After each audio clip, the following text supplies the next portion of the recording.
What up, y'all? It's your boy Martine, aka the Boxing Purist. Welcome once again to the Truth and Absolute channel, where I speak the truth and nothing but the truth. So help me, good God Almighty. All right, y'all, how's everyone been doing? I hope everyone's doing good. I hope you guys are having a blessed Sunday, a blessed week all around. About to start another one by God's good grace. Amen. All right, y'all, so listen. If you're new to the channel, make sure that you hit that subscribe button, hit the like button, hit the dislike button. It's all love. Drop a comment down below. Let's have a discussion. Let's go back and forth. I say it every time, and I'm going to keep saying it until it stays in everyone's mind. Grown men should be able to have discussions without trying to cancel the other out or leaving butthurt. You know what I'm saying? You just shake your hands, different opinions, move on. Anyway, so as you guys know, last night, Edgar Berlanga, he rebounded, right? I'm only saying rebounded because he's undefeated. I'm only saying rebounded because I believe the man knocked out his first 14 opponents within the first round, if I'm not mistaken. I may be exaggerating a little bit, but it's something crazy like that, a crazy stat. Now, mind you, yeah, he wasn't fighting, give me 1 second, y'all. I got a piece of gum. Let me get rid of it. 1 sec. Okay, I thought I could do it with the gum. I'm not that good yet. So anyways, y'all saw Berlanga last night. The man had about 4 or 6 fights that went to decision, and he just did not look good in, right? It's like the gift because he earned it of knocking those dudes out. Maybe Berlanga just thought that he was going to have his way with a lot of people, right? Well, he has not looked that great the last 4 fights. And last night, he got the stoppage, right? He got a 6-round KO stoppage. I can't even pronounce the dude's name right now, but he got a win. He's back on his knockout thing. And this is what's crazy about this fight, right? Like, I don't want this to sound like a conspiracy, by no means, right? But let me take y'all down memory lane. When Eddie Hearn when he signed Edgar Berlanga to Matchroom Boxing, if you guys remember, go back in time. When he did, he also had Canelo on his roster. At that time, Matchroom was promoting fights for Canelo as well, right? Now, Edgar Berlanga got signed in a time where he wasn't doing the best. I think he got signed to Matchroom after he was getting all his knockouts in the first round and doing his thing. Afterwards is when he finally signed to Matchroom and Eddie Hearn. And at that time, since Eddie Hearn had Canelo, in my head, instantly it hit me, y'all. It hit me. I'm like, why would Eddie Hearn sign Edgar Berlanga at this point? He has a following. He has his fan base. It's not huge. He wouldn't be able to headline a pay-per-view or anything like that, or a big arena at that, right? He's up and coming, right? He could stay a lot busier. He could work on his craft a lot more. Nonetheless, the dude, he has the look to him, right? You want to watch him fight. He just has the look. What does he bring to the table, right? He just has that persona, that swag to him, that demeanor. However, none of those things matter when it comes to an investment. And what I mean by that is Eddie Hearn signed Edgar Berlanga in a time, and y'all could do your research on this, at a time that Berlanga wasn't doing the absolute best. So in my head, I'm like, why would he sign him? The only thing that made sense is if Hearn was going to carry the little buzz that Berlanga had to that point and was going to feed him to Canelo with the whole Mexico versus Puerto Rico boxing rivalry, right? It's a big rivalry in boxing. So that's what I saw instantly. I'm like, what if Eddie Hearn is looking to sign Berlanga to cash out on him against Canelo? Makes sense, right? It makes sense. When we were talking about boxing, me and my boys, I brought this up back then. If y'all remember at the time, Canelo was signed to Eddie, and he left Matchroom, not on bad terms, because Eddie couldn't bring him the fights that he wanted. Eddie wasn't able to bring him the Bivol fight, which is the fight that Canelo ultimately wanted. Obviously, we know what happened. He signed a PBC, a 3-fight deal, and that's what we're in the middle of right now. But if you think about it, before the fight even starts, Eddie's already talking about he put a petition to the WBO, to make Edgar Berlanga the #1 mandatory fighter for Canelo's belt. This is the crazy part about it. Edgar Berlanga doesn't have a belt at 168. He doesn't have a belt at 168, nor has he been, knocking out any names. He fought Scott Quigley. He knocked him down, but didn't stop him. He was supposed to look great in that fight. He was supposed to look like the man in that fight.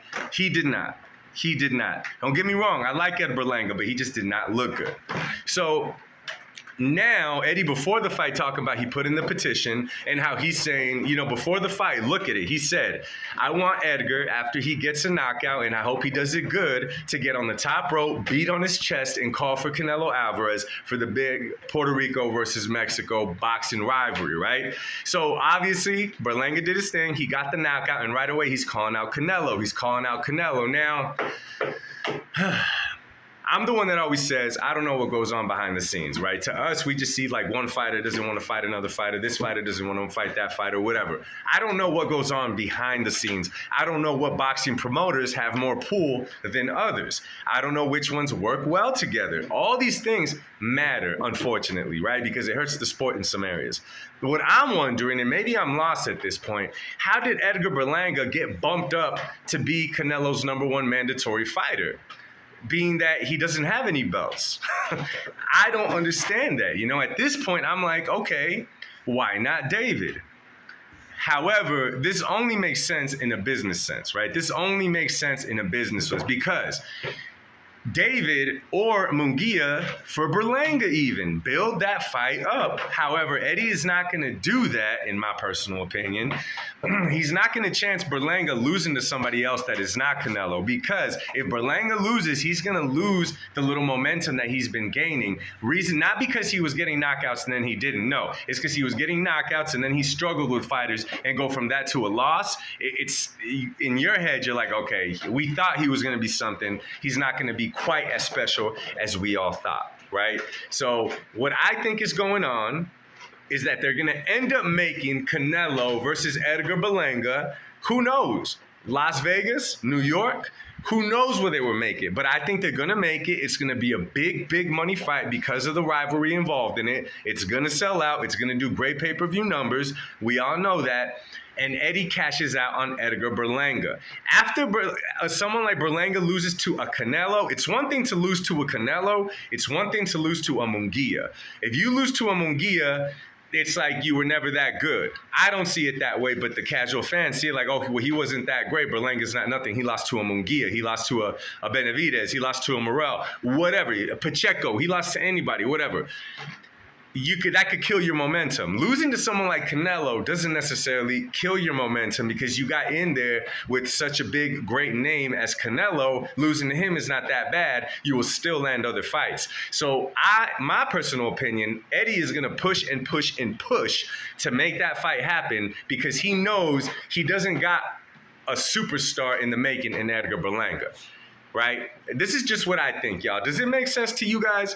Does it make sense to you guys? You got to remember, man, this fight could easily, at the gates, pay-per-view buys, the hype, they could do a few city tour. It would sell big time. This is going to sound crazy. Because of the fan bases, Canelo versus Edgar Berlanga is almost the biggest fight to make in the 168-pound division because of the fan bases. Not because of, what Berlanga's accomplished, not because none of that. It's because of the fan bases. You get a lot of people involved. You get a lot of people talking about it. You get Hall of Famers involved talking about it. Now you got a big, big show to put on, and it's with a... And it's not risky for either promoter because Berlanga is still fairly green. In my opinion, Canelo destroys him. And that's all there is to it. Eddie Hearn doesn't lose because I don't think he's looking to make that his cash cow anyways, but he cashes out on him for that fight. I don't know, man. To me, it makes perfect sense that they were able to petition, get him to be Canelo's #1 mandatory, and a lot of people are not going to like this. A lot of people are not going to like this, so they're going to have to build the fight some way because, of course, and I don't blame y'all, everyone's going to be saying, why did he get the fight and not Benavidez, right? So, and I totally get it. I ain't hating on y'all for that. It's whatever, you know what I mean? So, this is what I think. Canelo is yet to announce a fight. I've made a few videos of people I've seen, certain people in the industry and boxing and Twitter and stuff say things. I put it out. We haven't heard nothing yet. So let's just wait till Canelo announces his next fight. So anyway, y'all, let me know what you guys think. Do I sound like a conspiracy theorist? Do I sound like I'm talking crazy? Or does it look and sound like I'm onto something here? Let me know, y'all. Drop a comment down below. Much love. God bless. And remember, y'all, the truth shall set you free. Peace.